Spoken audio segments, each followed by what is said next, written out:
legends collide. Full of games, fairy tales unseen, streaming dungeons and dragons in a world so obscene. With dice in hand, we venture through the night.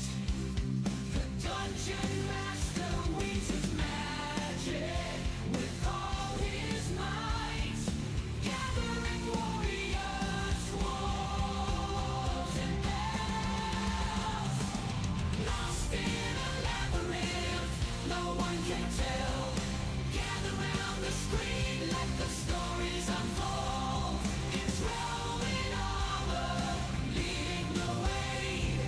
Troll of games, we're here to stay.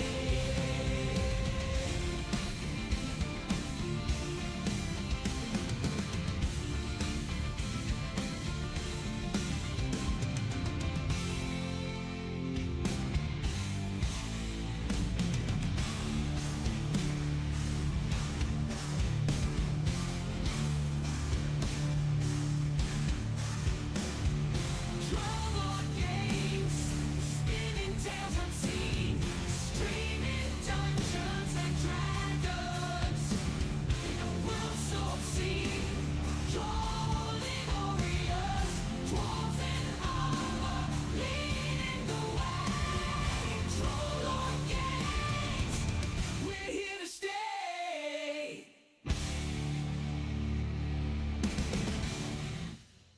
In the heart of the mountain, Hi, where the I'm trolls Grace with reside. Troll Lord Games, and it's time to pray to those fickle eldritch dice gods because today we're taking a closer look at attribute checks, both primary and secondary, in Castles and Crusades. In this series, we're diving into each part of the character sheet and getting you familiar with the basics of the game. Today, we're focusing on the differences between primary and secondary attributes, as well as the various ways that other bonuses are applied to the attribute checks that you make in-game. Put simply, a primary attribute is a trait that your character is well trained or very experienced in, and has a higher chance of succeeding on with any given check or action taken in-game.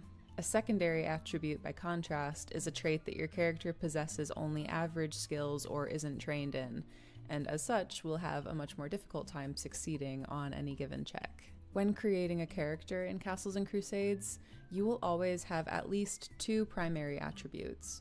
One of these will always be determined by your class, and can be found at the beginning of each class's description. Barbarians have Constitution as a primary stat, bards have Charisma, clerics have Wisdom, and so on and so forth. The other primary attribute is up to the player to choose. Some races in Castles and Crusades receive a bonus or penalty to certain stats due to their anatomy or cultures. As such, players should weigh their options carefully when selecting which race and class they wish to play, as well as which attributes to take as primaries. One important note to keep in mind when selecting your race is that in Castles and Crusades, humans get to choose an additional primary attribute for a total of 3.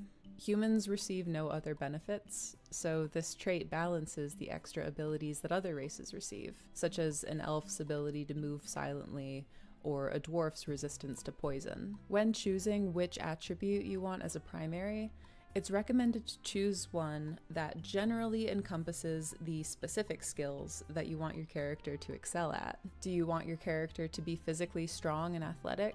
That is strength. Do you want to be agile and have strong hand-eye coordination? Dexterity. Do you want to be hardy and capable of withstanding all manner of toxins and poisons? Constitution it is. Do you want to have a studious mind and a vast wealth of knowledge to lean on? Intelligence is a must. Wisdom will put you in touch with your gut instincts and intuition, and grant you a strong sense of judgment and decision-making. And finally, charisma is your go-to attribute for mental fortitude, leadership, and negotiation, or deception. For more details on primary and secondary attributes, see Attributes on page 13 of the 10th printing of the Player's Handbook. With your primary and secondary attributes determined, let's take a look at what this means for you when it's time to roll the dice. As we've explained before, when you encounter an obstacle that the Castle Keeper determines has a chance of failure, they will ask you to make an attribute check. You will need to roll the dice and try to meet or beat a number referred to as the challenge class. More info about the challenge class can be found under attribute checks on page 14 of the 10th printing of the Player's Handbook. We've already gone over the details of what a challenge class is and how it's determined, so go watch the first video in this series if you haven't done already. It's also worth noting that your character will add their level to every attribute check that they make, with only 2 exceptions. Firstly, characters will not add their level to any attribute check that falls into the territory of another class's feature. So, if the party's rogue uses their open locks ability, but still fails to unlock the door in front of them, and our friend Grognar the fighter decides that he wants to give it a try next, Grognar won't add his level to the number that he rolls on the dice. He'll just roll a d20 and add his dexterity modifier. And don't worry, this doesn't mean that you need to memorize every single class feature in the Player's Handbook. In-game, you can always reference the book or just use your intuition to determine if a character should add their level or not. 9 times out of 10 you'll be right. This leads us to our second exception. The Castle Keeper can tell any character not to add their level to a certain attribute check if they believe that the character's lived experience in their class will not benefit them in what they're trying to do. So, if a cleric who is very familiar with magical healing is out of spell slots and wants to try to give the wounded Grognar stitches, the Castle Keeper can say, "You have never actually administered medical care to anyone before. You have always relied on magic and have never dressed a wound, let alone given anyone stitches. Therefore, you won't be adding your level to this check." Now that I've explained this rule, let me directly undermine it by saying you are allowed and encouraged to toss or modify rules that don't fit your table, including this one. There are lots of incredible games out there that are governed by technical rules. They tell players very explicitly what they can and can't do, and they're written very clearly so that nothing can be misinterpreted. Castles and Crusades, by contrast, utilizes imaginative rules. This means that you should think less about what's spelled out in the rule books and think more about what makes sense in your story or setting. Effectively, every rule you read in the Player's Handbook is nothing more than a suggestion to you, the player or game master, that you can adapt to suit your playstyle. In the last C&C game I played, we simply added our level to every attribute check we made, regardless of any other factors. I've seen other Castle Keepers never ask a character to add or remove bonuses from their attribute checks,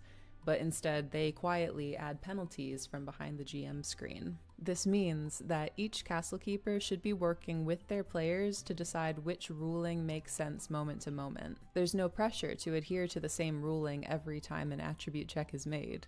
In short, you should always rely on your intuition above the core rule books. So, don't be afraid to improvise and work with your fellow players. There are a million ways to play, and none of them are wrong as long as you and your table are having fun. If a particular rule muddies the waters too much or is getting in the way of gameplay, adjust it in the moment or remove it as necessary. This is what we mean by imaginative rules. When you're playing Castles and Crusades, the question you'll find yourself asking most often is this possible? And not, is this in the rules? From all of us here at Trollord Games, may your castles be sturdy, your dice favorable, and always remember Rule 38. Anything can be a mount if you get the saddle on it quick enough. Thank you so much for watching.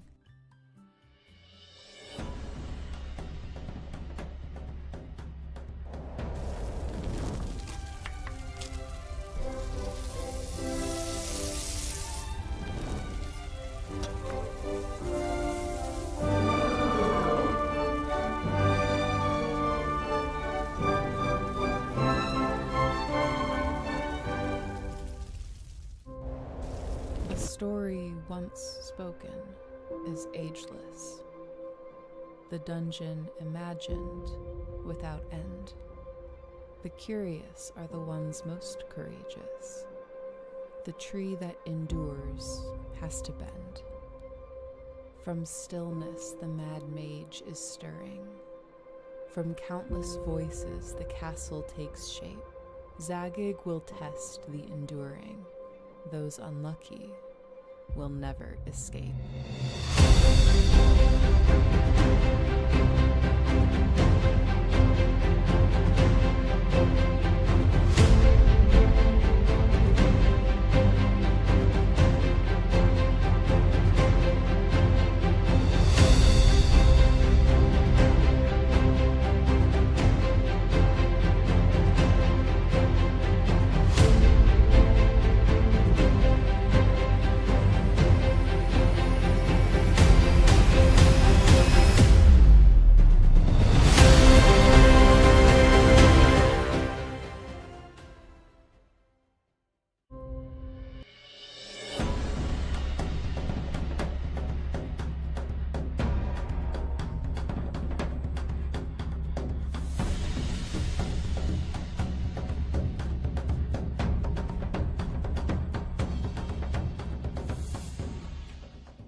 Trollord Games.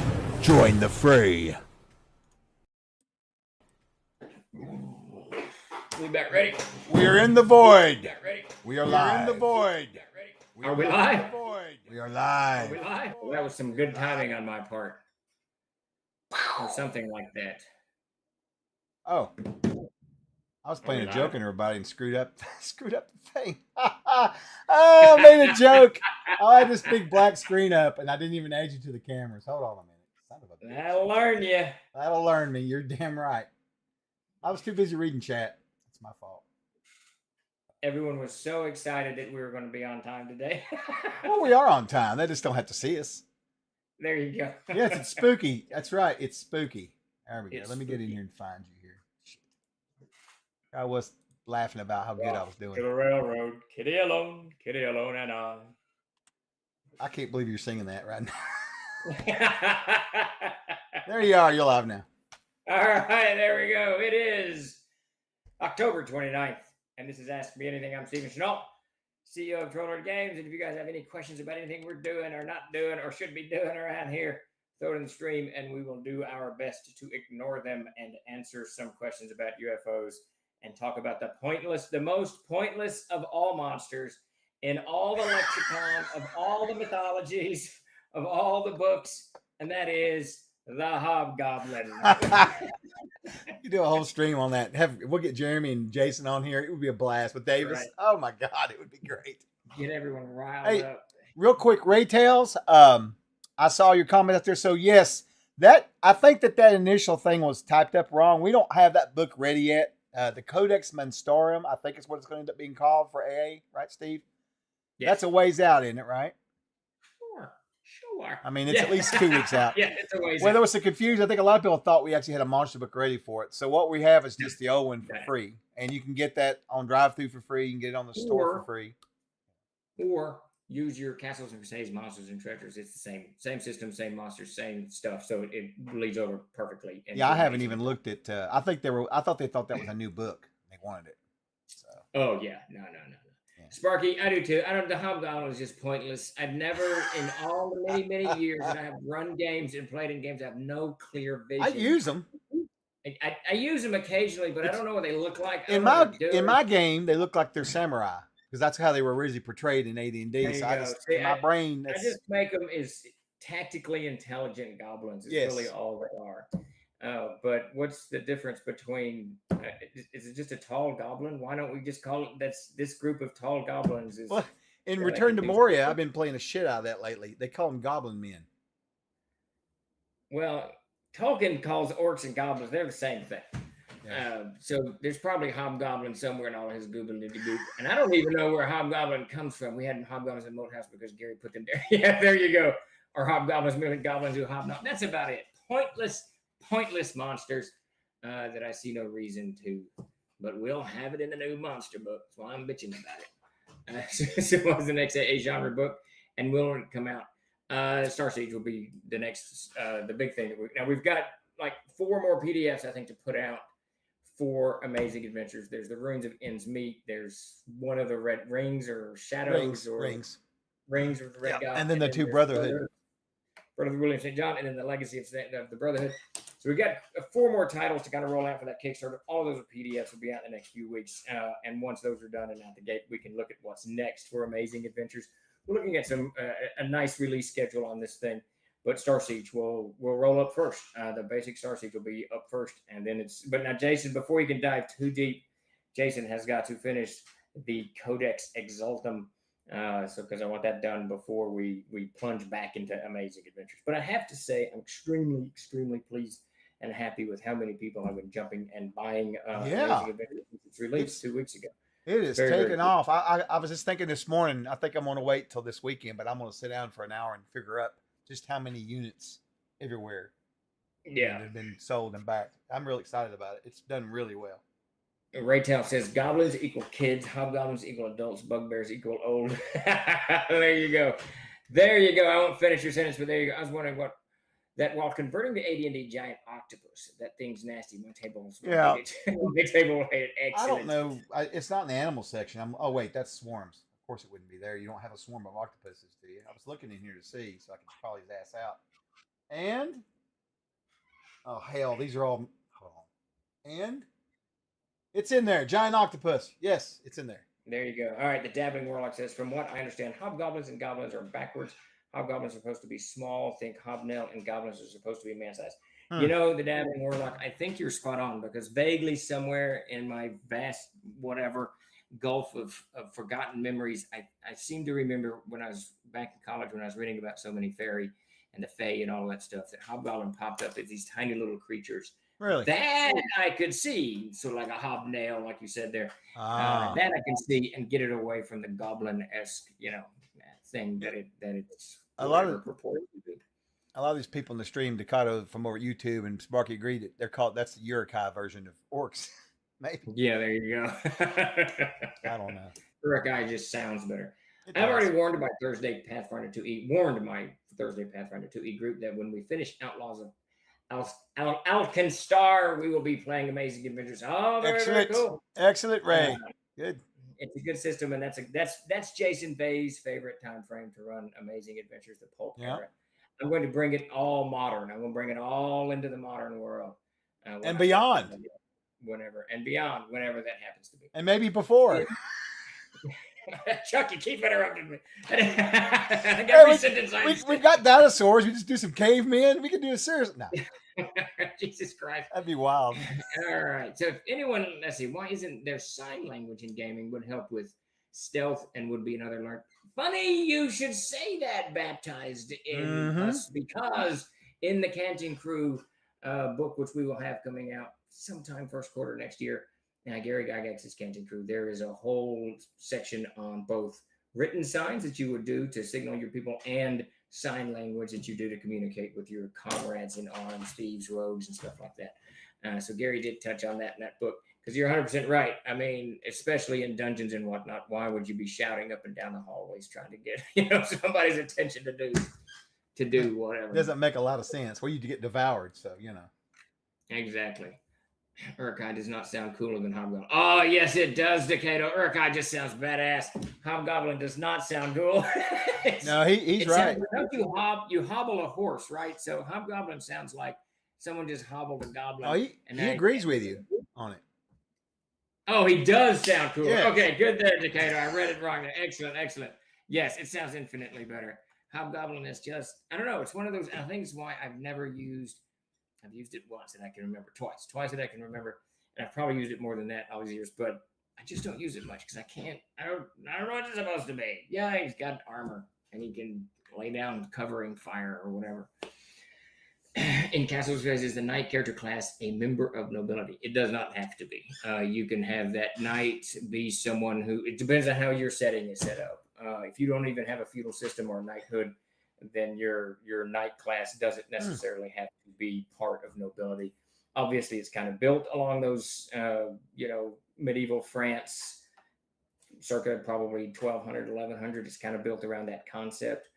But right. I mean, isn't the Ronin like this? The wandering samurai with no master. And they had those four knights or whatever during the Crusades. I can't think of what they were called that wandered around and slept in people's yards. You could do any number of things. Yeah. So I wouldn't tie it down to that, but you certainly can if you want. I did a hobgoblin swap your glasses. I got new glasses, so yes, there's that. Unless you're dating a paladin, then that happens after marriage.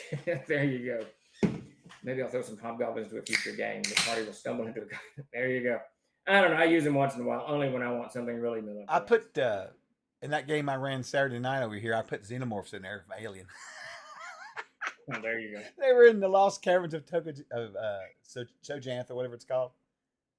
The xenomorph. Yeah. That and I what's his name? Jeremy explained everything to me, but just so everybody knows, the Castles and Crusades Players Handbook it's gone to the printers. It's been all the proofs have come to me. I approved them yesterday, and so it's in production. So that book is out of our hands. It should be out in the next month at the latest. Which book? Castle Keeper's Guide has gone to the printers, and its blueprints arrived, or it's blue line. They're not called blue lines anymore. The proofs arrived this morning. I will go through those tomorrow and finalize that for production. So the Castle Keeper's Guide will be in full production by tomorrow afternoon. And I'm doing the final passes on the Monsters and Treasures, moving some stuff around. I had to add 12 pages to it to get the proper signature. So I've expanded some of the art, dinosaurs mostly, the Manticore, Pegasus, a couple of other ones that I really liked, kind of iconic monsters. And that's where I stumbled across the Hobgoblin, and it irritated me so because I just don't like the monster. And then there was another monster in there called the Grue. The GRUE. Oh yeah, the Grue, the dude that like hides in the shadows or whatever. Yeah, nobody can see it because they just know it's a chomping mouth, and unless you cast daylight on it or whatever, and then you can see it. But no one has a description. No one knows what the Grue looks like because it's in the darkness or something. And I guess no wizard in all time has cast a spell on it. And I get it. Jeremy explained to me the whole reference to some video game that I've never played, that it's the Grue in the dark or something like that. I couldn't tell you. But what am I supposed to do when some smart ass character, you have been eaten by a Grue, a wolf alone knows what I'm talking about, when some smart ass character wants to know what it looks like? I don't know what it looks like.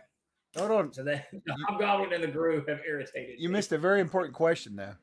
Baptized says, is it true that pre-orders get a case of Dr. Pepper? It is not true. I want to squawk that rumor right now. let me just shut that down.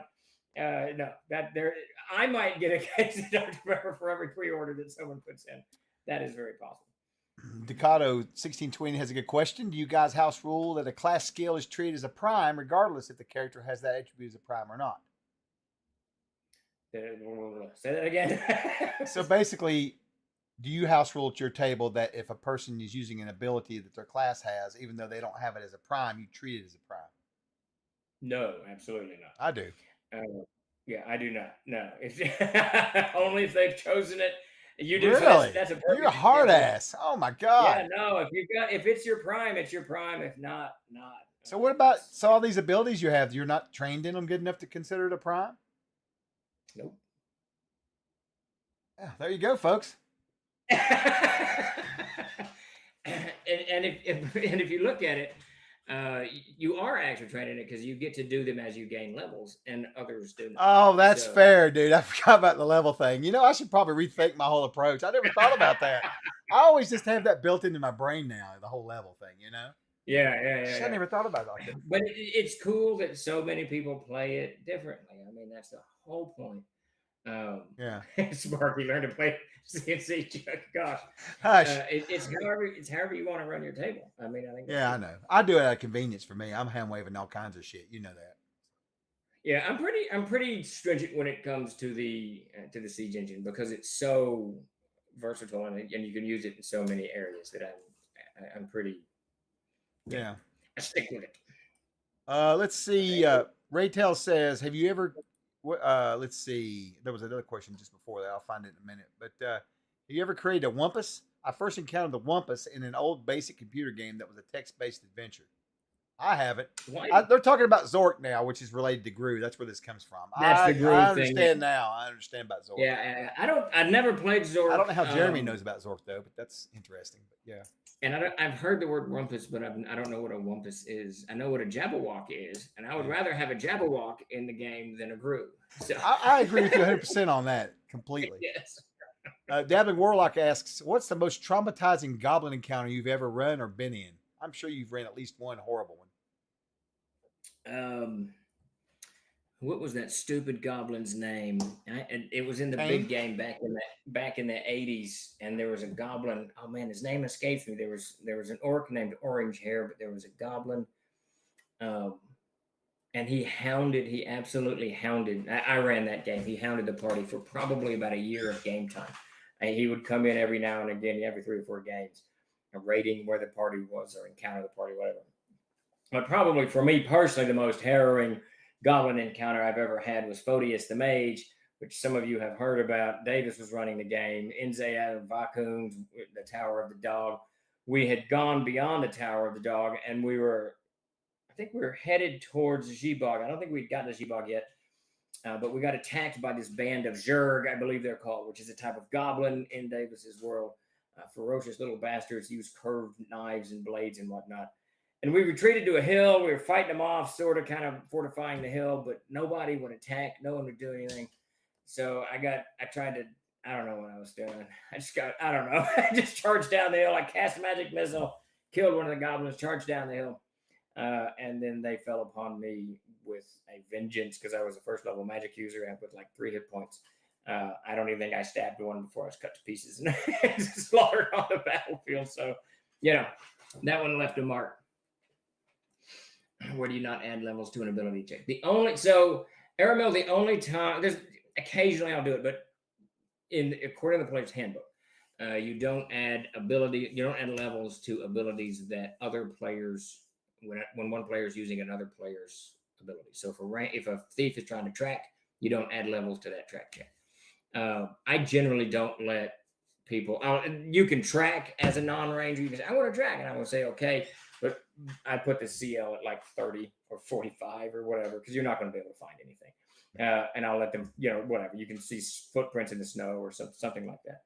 Right. Once in a blue moon, and I mean once in a blue moon, I'll probably less than a dozen times have I not have I told characters our players to not add their character levels to the roll.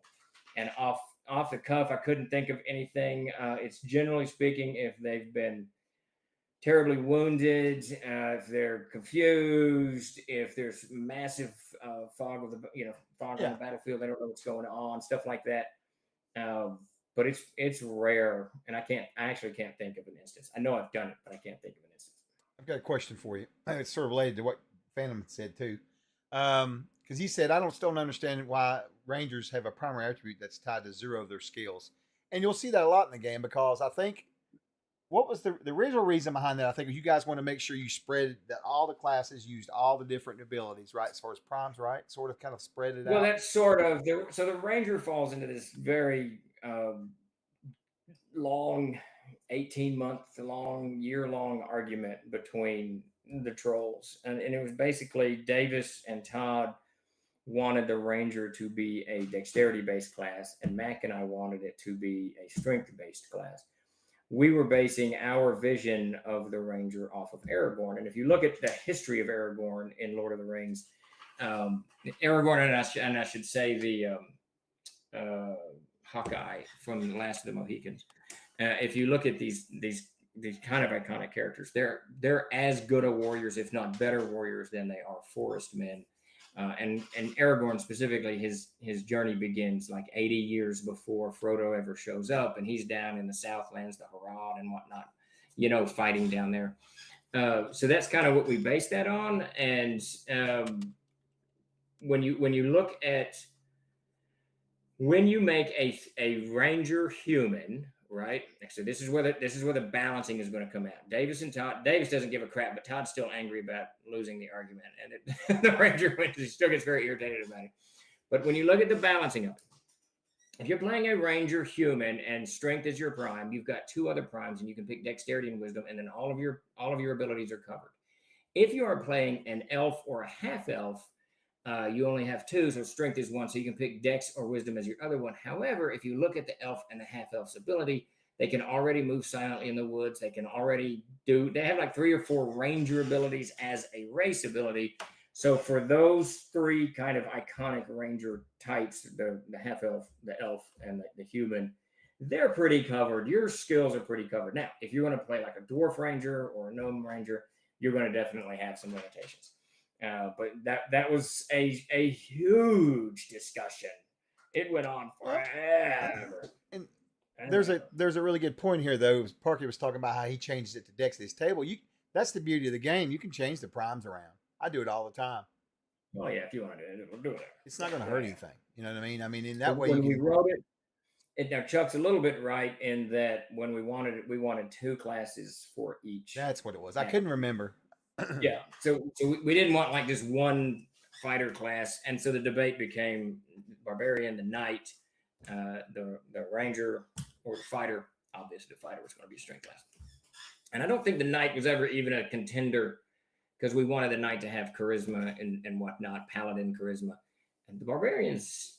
Yeah, I don't even think, honestly, I don't think the barbarian. It's been a long time, but I don't think the barbarian was much of a contender either because we wanted him to be strong, kind of based on Conan. Because one of the cool things about Robert E. Howard, now forget all the other crap, the movies and the TV shows and all that other crap, but and is it Dark Circle, the Wizards of the Dark Circle? I can't remember the name of the story specifically, but he's coming up some stairs and these wizards are trying to stop him with hypnotism, and he just kind of pushes his way through it. And that kind of iconic scene is like the perfect typical Conan the Barbarian scene is he uses his willpower just to kind of push through. And that we kind of boiled down to charisma. So I don't think our constitutions are, I don't think that, I think it really, there wasn't a huge, it was whether the ranger was going to be there or not. Oh, the people of the Black Circle. And I was pretty determined for the ranger to be a fighter class. I mean, I was very determined, and so was Mac. And Davis didn't really care. So poor Todd was left to defend his position for me. Yeah, and he loves Rangers too. I know he does. So. Ranger's one of his favorite classes. Yeah, mine too. Which is funny too because he plays the ranger extraordinarily violently. So I love Todd. Does he really? It's a good thing. Oh yeah, he's very aggressive with his ranger. He's got one now, 15th level start, and he's very aggressive with it. Yeah, it's an interesting thing. I love our ranger class. It's wonderful. I have guys at the table now that can check for scat. It's great. Yes, you see, is it Juan Cholo? I like the Cholo. barbarian and CNC. Me and my friends hate the berserker stuff. I do too. I don't care for the berserker. I know that somewhere in the historical annals there's the idea of the berserker. I just don't. And I don't care for it that much. Now the primeval, I like the tapping into your primeval self. That I like, but yeah. Well, I give them at my table. I give them the option of using the old barbarian rage too if they like it. You know what I mean? They have to do one or the other. They can't do like a combination though. You know what I mean? Yeah. Sort of kind of thing. But you know. So this comment wins the day. Ray Tales, the pages in the CNC PHP about stat is awesome. It is, man. It's badass. You see it, you're like, oh, this is real shit. You know. So. Yeah. There was another question from Crusader Cool from YouTube. Any update on the Cast Crusades? I think it's about the starter set. It seems like it would be a good teaching tool. That's what we hope, right? Yes. So we finalized. I think it's done. I'm not 100% certain, but I think that Jared has finished with it. Now we've got art to go and some maps, and there's other things we got to get art and maps into before. But the plan is to have that officially release at GaryCon in March, and we are on target to make that goal. So in that's like 4 months from now. 4.5 months. Yeah. So look for that in March. We got any more questions floating around, Chuck? Nope, I think we're caught up right now. Everybody's just chatting about various barbarians. I like the barbarian. I like the concept behind the barbarian. I've played a few.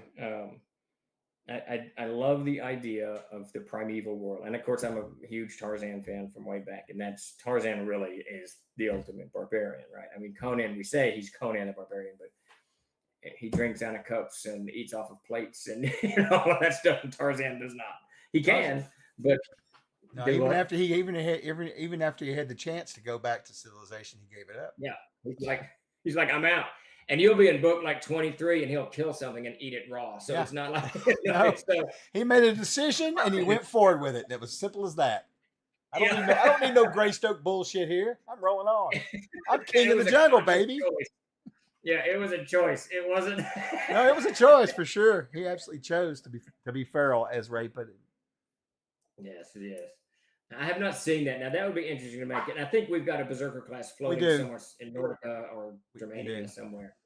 Maybe that'll get revisited. I'm looking forward to those books coming back out, redone, a little more gamey. You know. Yeah. Oh yeah, yeah. I'm looking forward to that because I'd like to run a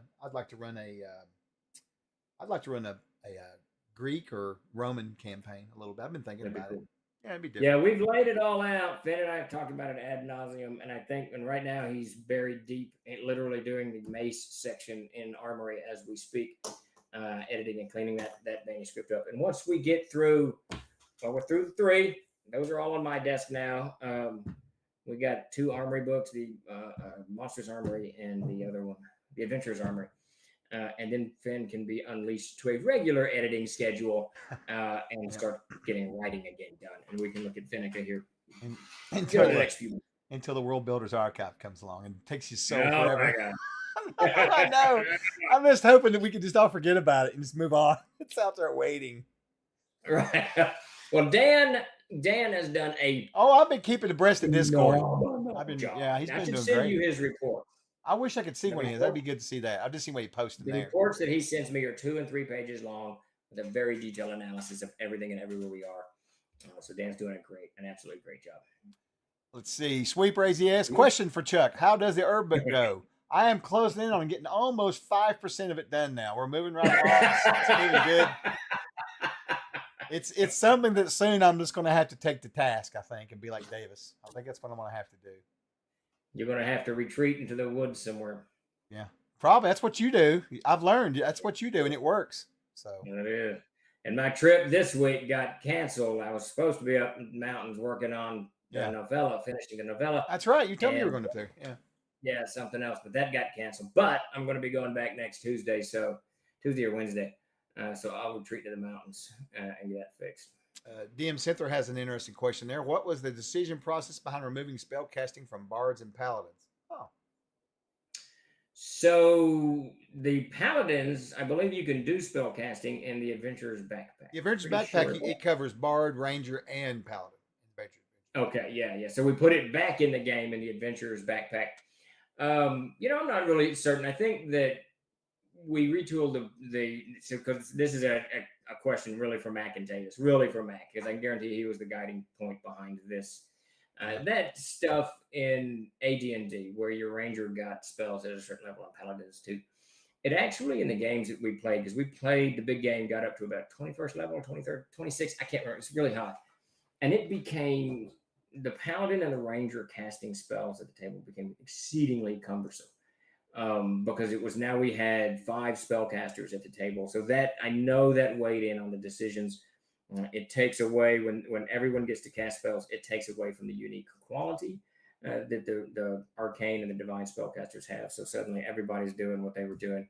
The bonus was it brought more healing to the table, which was really cool.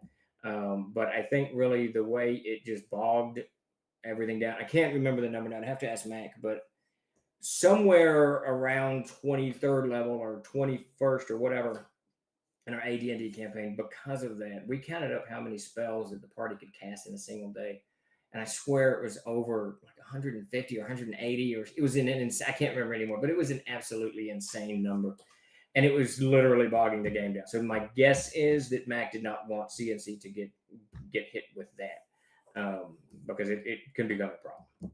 No, that's become a problem in a lot of modern games now. A lot of these newer games, everything can do everything, right? So they lose their identity, And I get it. Yeah, some people like much. that. And if, specifically at our table, because Mac started, Mark played the cleric and Mac played the magic user, and they started at first level. And it would take a good year of game time, playing once or twice a week, a good year to gain a level. And I didn't give spells out very much. So they had to come up with creative ways to use the few spells that they have.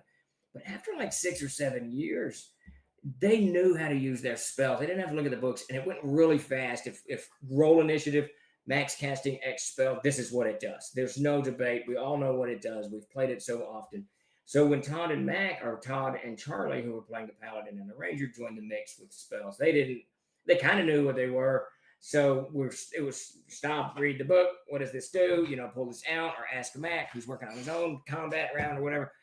And it caused a problem. I didn't like it. I know it irritated Mac, and it probably irritated Todd. I think he ended up in the end when he gives Luther the Paladin's spells, he gets only healing spells. I don't think he gets anything but healing spells, just to help, because they got so many hit points they need it.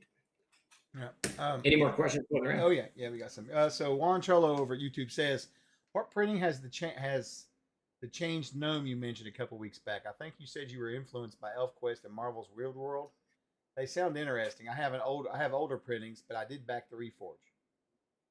It's in the Reforged. I think the 8th printing is where I made that shift. I've like I said last week or the week before, I've never been, maybe the 6th. I've never been real happy with the gnome in D&D and CNC. So I'll bet you it was the 8th. I can't Someone remember. else can. Yeah, I can't. It's okay. It's definitely not the 6th.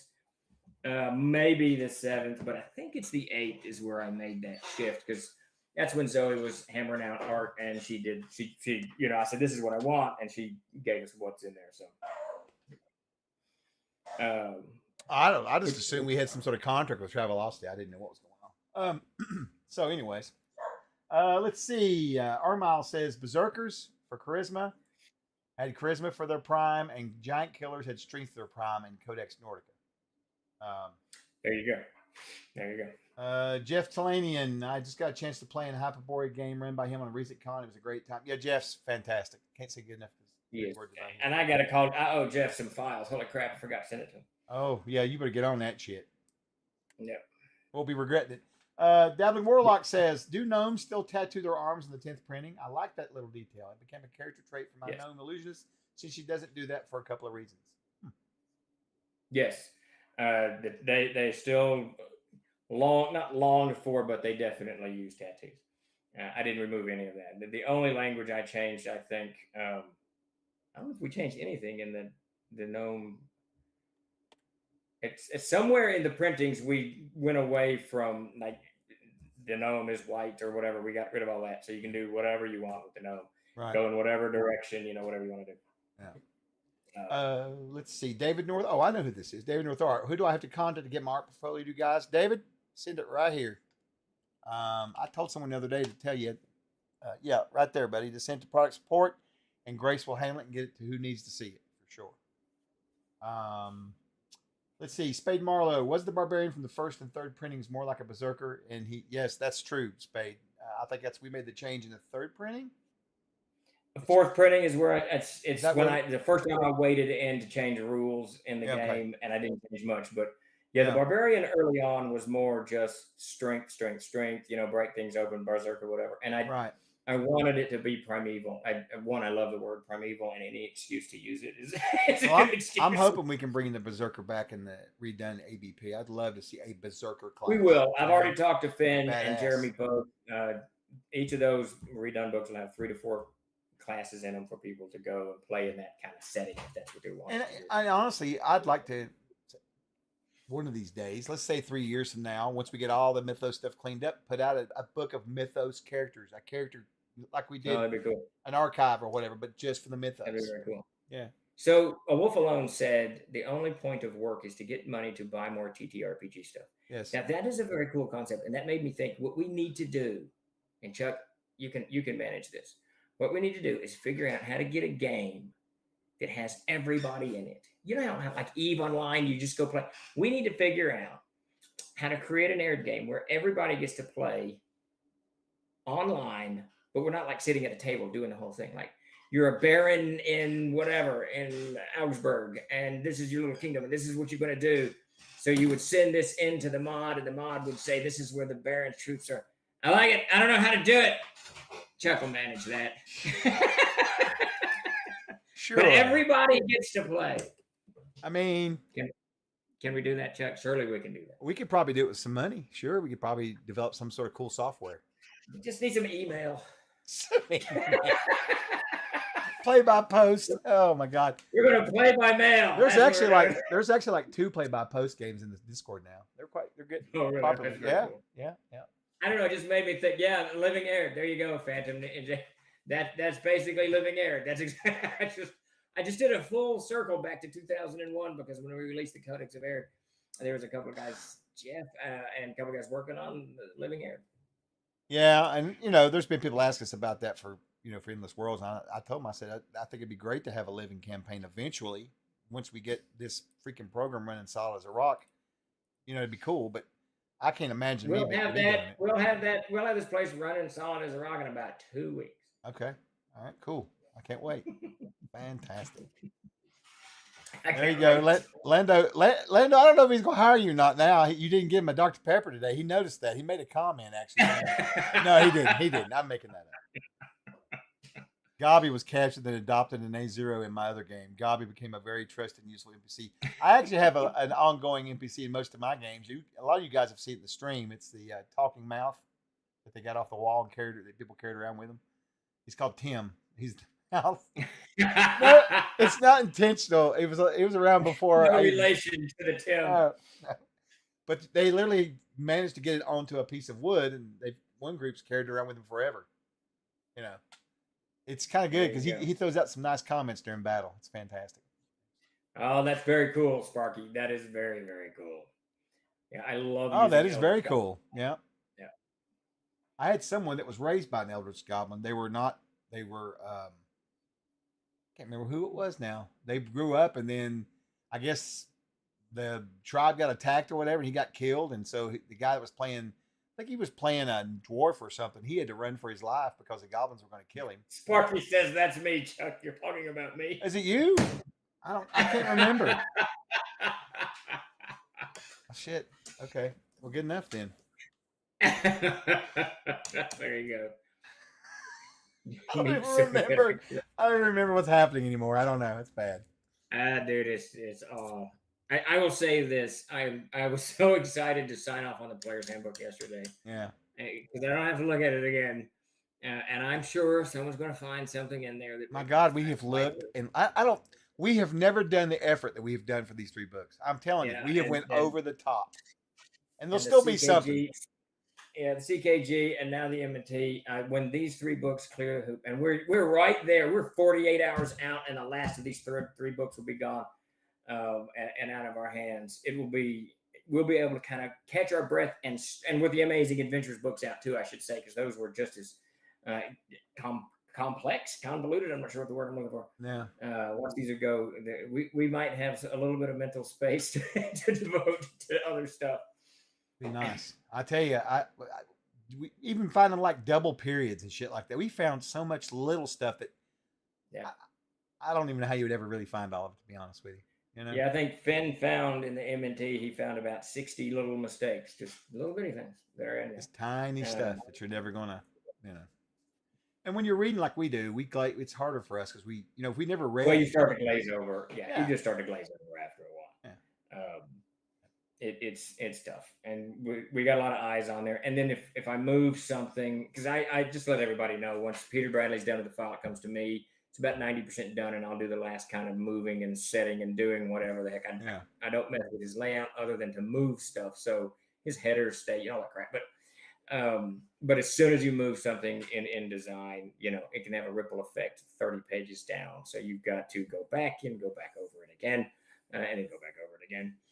Like for instance, and this is Chuck, you and Jeremy are responsible for this because I've added 12 pages, all of Pete's headers that say monster, letter F, monster, letter D. Those are going to be out of whack now. So we have to make certain that each of those pages line up with the appropriate, I know that when we get done with this, that the M&T will be like the last, like it's going to make the other 2 hurdles look small. It's like the hurdle, There's so much going on in the M&T, but Jeremy edited it like a crazy man before it went to Finn, and then Finn edited it. Then it went back, and then it went back. Then it went to layout. Then it went back to Finn. We've not even had our passes yet. That's really, you've been in there a little bit. You'll get yours maybe tonight. So you can kind of go over it tomorrow in the final. Well, I got lots of There you meetings go. tomorrow, so I made tomorrow meeting day, so I could You have may my have. meetings and read the M&T. What did you say, sir? I'm sorry.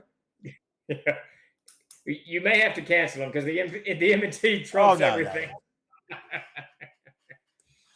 Yeah, Sparky, I'll send it to you. It's well there. I gotta clean 12 pieces of art and put one piece of art in, I think, and then we're done. Then we're done. I think that's where we are. that'd be so I great. got the index done. Then we can move on. Crazy stuff. Got any other questions floating around? No, that's it. Everybody's just kind of chilling, listening to us babble on. Woo. All right. So, well, then I'll do a quick. I did not send that freaking update out. Which Chuck, update, sir? To the hermit. Oh, I had yes. suggested it earlier, and I was told no. Someone else is taking care of that. I will take care of it. So let me do a quick recap. Just to let everybody out there know, if you have backed the Hermit Kickstarter, we are going to lock down the backer kit shipping stuff on Thursday, maybe Friday the latest, but Thursday probably. So hop in there and make all adjustments that you need to real quick. We'll send an update out here after the stream. And work has begun on the slipcase for that, and work has begun on work's done on the screens for that. We're just waiting for a slot to the printer, so it'll probably go tomorrow. I didn't hear back from them today. Yeah, so Hermit's wrapped and pretty much done. I was just thinking earlier when you asked me this morning about some of those counts. How many slipcases have we ordered this year? I mean, it's a lot, man. I don't like. There was I don't like like 500 in the Hermit alone, you know? I know. I don't like them anymore. I don't want to do slipcases. I was wondering. I thought, but he's got to be getting tired of these damn things. I'm tired of slipcases, and what else am I tired of? I just want to do books. Just books is all I want to do. Let's so see. The Wandering Menagerie. Someone asked a question. Oh. Death Angel Shadow. What is the caravan? So. Oh yeah, I'll put that up there. We had to lock this down because bots were hammering us through the Troll Wiki page. But if you go to the Troll Wiki page, you'll see the Wandering Menagerie. Now we've kind of abandoned this for the past couple of months, but we're going to re-engage with it. Basically, the idea here is to make a caravan of characters, and not necessarily fighters and wizards, but I mean characters, like just people. Things from your imagination. So you can go, we had it set up. Now we've closed it because of the bots. Oh, I didn't know it was closed. I had no idea. I missed that conversation. Pretty sure it's closed. I asked because that was one of the weak links. But we discovered the real weak link 2 weeks ago, and I shut it down. The forums. We shut the forums down because they were ripping our website to pieces. And I will note that since those forums have been shut down, we have not lost service on our website once. So those forums were an issue. But anyways, yeah. So the menagerie. You're right. It's shut down. You just write up a character. Here's my known guy who's made homeless and he's a juggler or whatever, and it just makes this huge caravan. And the idea is I'm going to start weaving this into the world of Air and into some of the adventures that we write.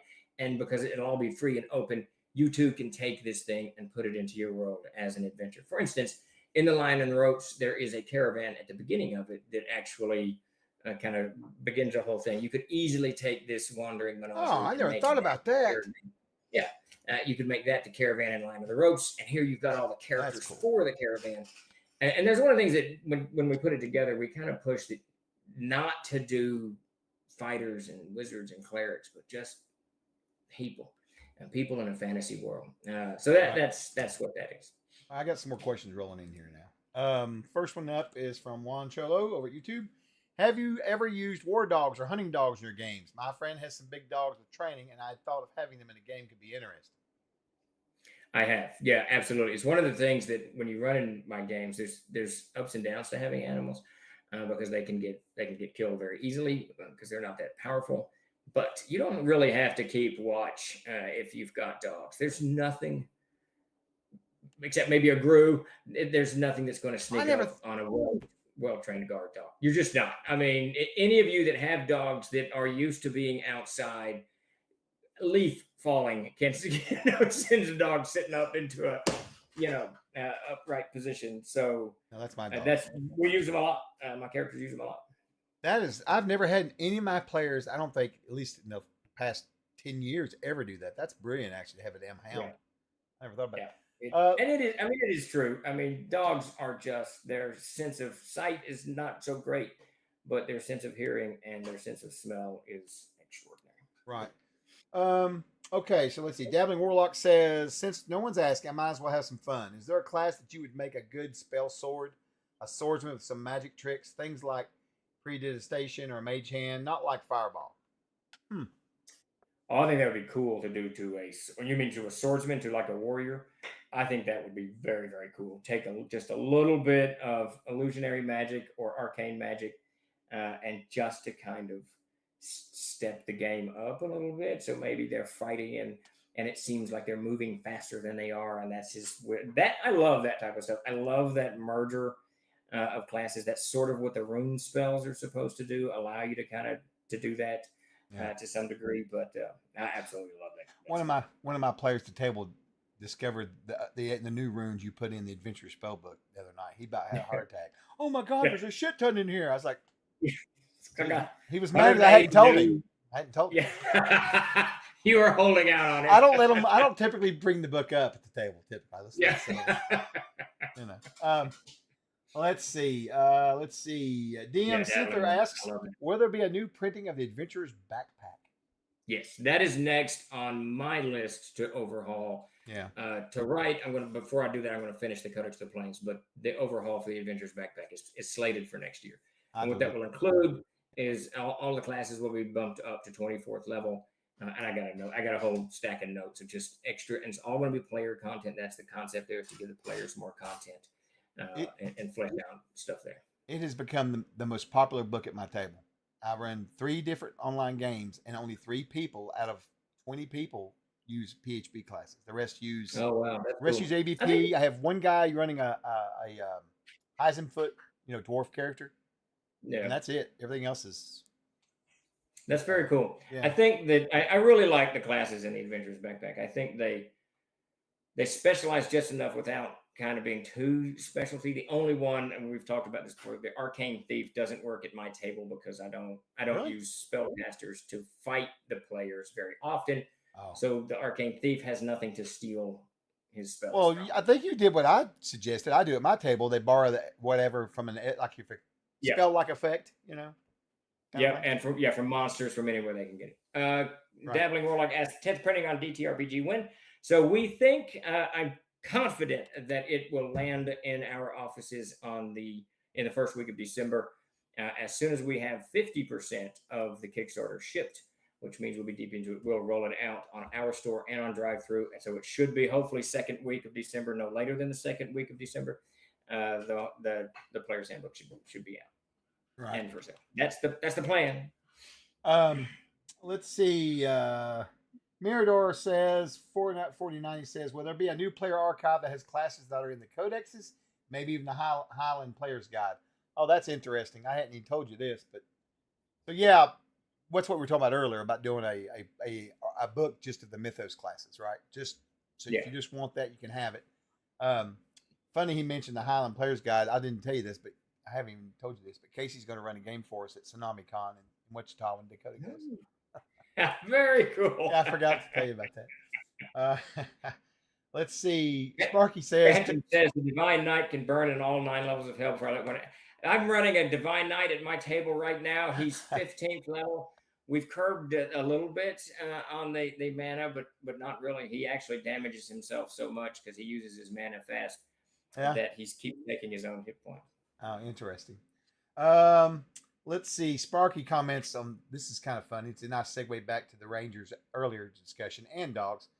After my group lost their Ranger, they got a dog for tracking. Dog tracked better than the Ranger, who was useless with his rolls. There you go. Yeah. That's interesting. I never really thought of it that far through. If you got a hunting dog, of course, the hunting dog, I guess it's got to have something to follow. Like you'd have to have a piece of it's still a dog, though. It's going to be aware, Oh, it's going to be weird. Oh, yeah. But I mean, for tracking and pursuing. Oh, I see. So it would have to have something. The scent. Of what it's hunting, an orc, whatever. I got its cloak. I don't know. That's an interesting concept because you can't you can't beat it. I mean, and I shed you not, I was watching this the other day when I was up at the farm with Davis. Davis has got this lanky ass, I don't know what it is, mixed hound dog thing, don't know what it is. Well, the dog brings rocks up. So Davis will take that rock and throw it out into the pasture.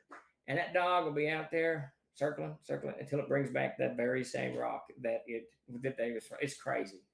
It's just a rock, for God's sake. Sumner of Turnian asks, Goat. Its name is Goat, the Davenport. will the release timing of the new PHB, CKG, M&T be released on the store conducive towards bundles available yet here in 2024?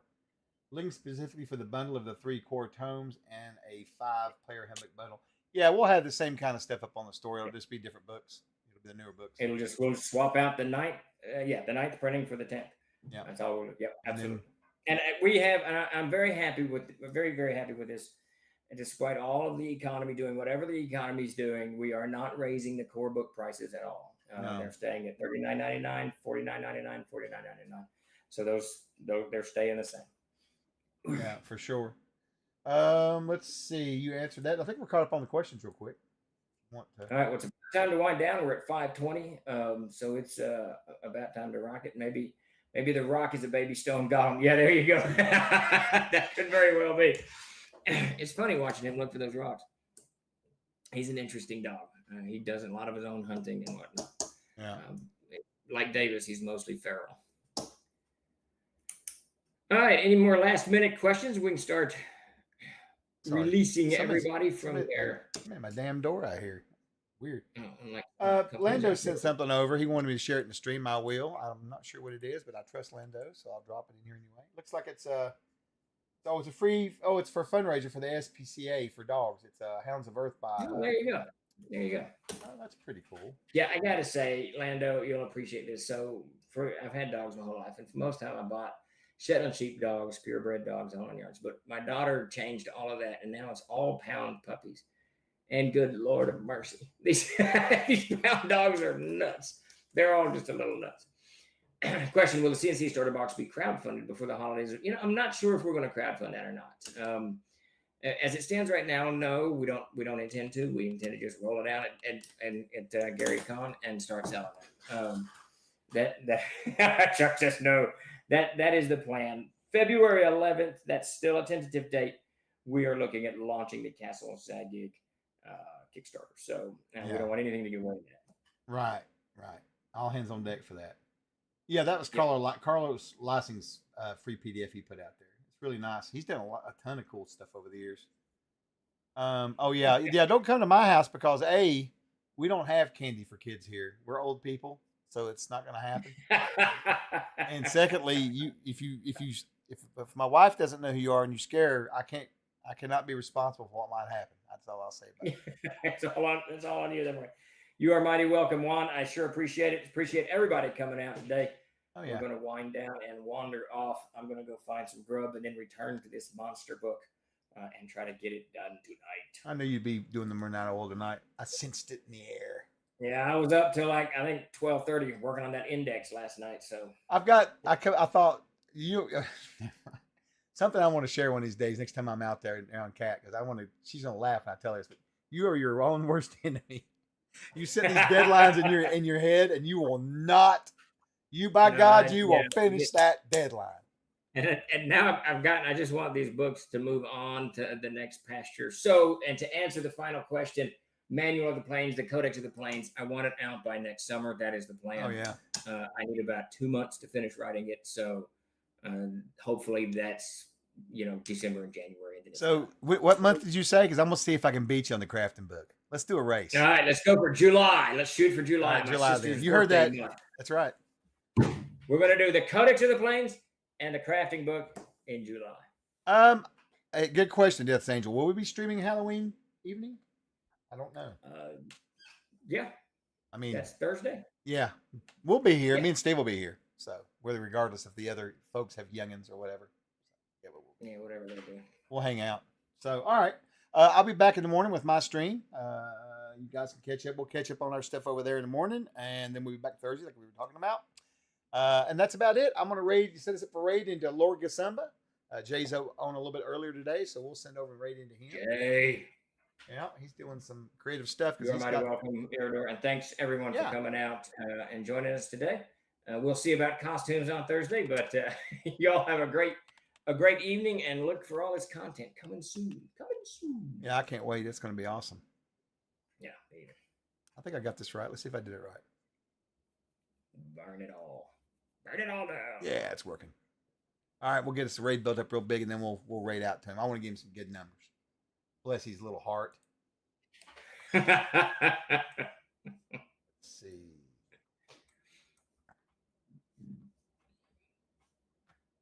All right, let me make sure he should be live. I didn't check to see if he was live. I just know he's supposed to go live at 6. Yeah, he's live. We're good. All right, we're going to raid out to him then, guys. I'll see you in the morning. You want to come by and hang out for a little bit? I'm actually going to drink some coffee in the morning. That's right. Come by and see me. I can't wait. We found some sugar-free coffee. I'm going to try it out and see. So, all right, folks. Y'all have a good evening. Everyone, take it easy. Yeah. Bye.